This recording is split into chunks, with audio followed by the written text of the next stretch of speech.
Hello guys, welcome back to my YouTube channel. চলো আজকের ব্লগটা তাহলে শুরু করা যাক। ঘুম থেকে উঠে আমি ভাইকে রেডি করিয়ে বেরিয়ে পড়েছিলাম ওকে স্কুলে দিয়ে আসবো বলে। ওকে স্কুল দিয়ে আসার পর আমার বাড়িতে অনেকগুলো কাজ আছে। আমি বাড়ি চলে এসেছি। প্রথমে আমি কারেন্ট বিল জমা দিতে গেছিলাম, তারপর আমি গেছিলাম হচ্ছে কি কিছু জিনিসপত্র কিনতে, যেটা হেয়ার মাস্ক বানাতে লাগবে।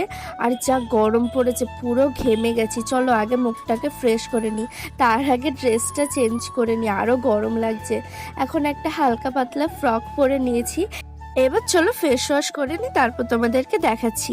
আমি এখন ফেস ওয়াশ এটা ইউজ করি, glow and lovely ubtan face wash. এটা অনেকটাই ডিপ ক্লিন করে আর মুখটা অনেকটা ফর্সা লাগে, এই জন্য আমার এটা ভীষণই পছন্দ।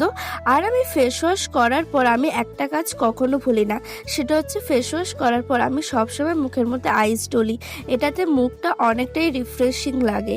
চলো এবার শুরু করা যাক। Hello friends, welcome to my YouTube channel. আজকে আমি তোমাদেরকে ঘরে বসে চুল সিল্কি অ্যান্ড স্মুথ করার আমি সহজ উপায় দেখাবো। প্রত্যেকটা মেয়ের কাছেই তার চুল খুবই ফেভারিট হয়, আর সেটাই বাইরে রোদে ধুলোতে বেরিয়ে খুব একদম খারাপ অবস্থা হয়ে যায়। এবার সেটা তো ঠিক করার জন্য প্রত্যেক মাসে মাসে পার্লার যাওয়া সম্ভব না।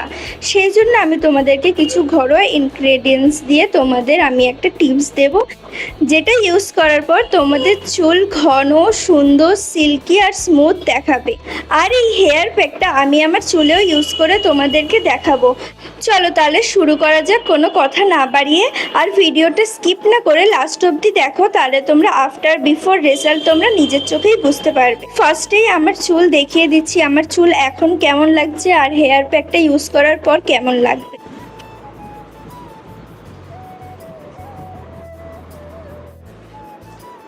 এখন তোমরা আমার চুল দেখতেই পাচ্ছ কতটা ফ্রিজি লাগছে, কতটা ড্যামেজ লাগছে আমার চুলটা।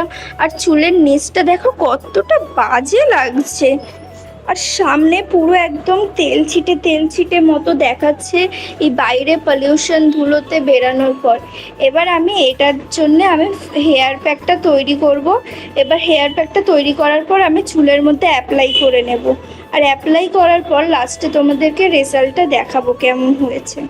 চলো তাহলে হেয়ার প্যাকটা বানানো শুরু করা যাক। শরীরটাকে হাইড্রেট রাখতে হবে, কারণ স্কিন চুলের জন্য সবথেকে ইম্পর্টেন্ট হচ্ছে বেশি করে জল খাওয়া। আমাদের হচ্ছে ফার্স্টেই যেটা লাগবে সেটা হচ্ছে একটা দই। আমাদের সেকেন্ড আইটেম হচ্ছে একটা ডিম। আর থার্ড আইটেম হচ্ছে চিনি। আর ফোর্থ আইটেম হচ্ছে কফি। আর ফিফথ আইটেম হচ্ছে একটা অ্যালোভেরা জেল।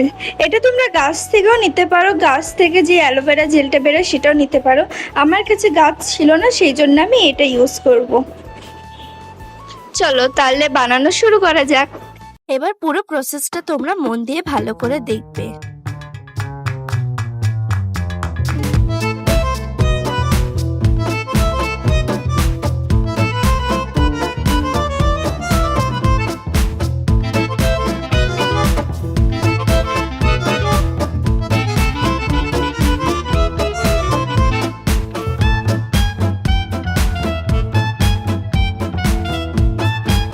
হেয়ার মাস্ক আমাদের বানানো হয়ে গেছে, আসলে এটা হেয়ার প্যাক।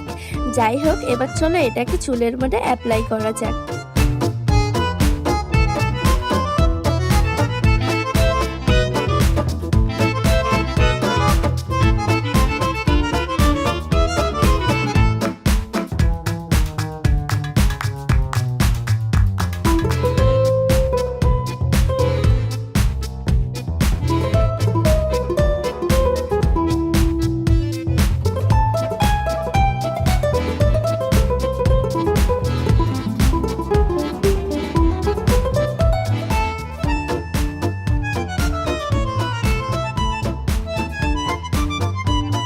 পুরো হেয়ারে এটা ইভেনলি ভাবে স্প্রেড করে মাখাতে হবে। আমার এখন এটা হয়ে গেছে, আর এই প্রসেসটা খুব একটু মেসি। যাই হোক, তোমরা কোনো একটা পুরানো ড্রেস পরে তাহলেই করবে। আর এটা এখন আমাকে শুকানোর জন্য বসতে হবে 20 মিনিট মতো। 20 মিনিটের মধ্যেই হয়ে যাবে, শুকিয়ে যাবে। তারপর তোমরা হেয়ার ওয়াশ করে নেবে। আর এখান থেকে পুরো ঘেমে বেরাতে পারে, তোমরা কিন্তু মনে করে পুরানো জামা পরে নেবে। আর এখনও আমাকে ওয়েট করতে হবে, আর উপরে প্রচণ্ড রোদ্দুর, আমি রোদ্দুরে যাব না, তাই পাখার তলাতেই বসে আছি। তোমাদের অপশন আছে, তোমরা যেটা খুশি করতে পারো।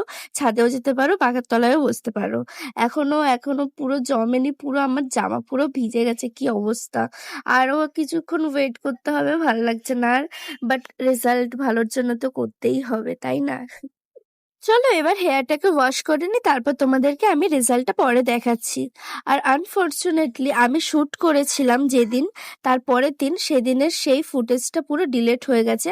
আমি তারও পরের দিন শ্যুটটা করছি, তোমরা বুঝতে পারছো নিশ্চয়ই।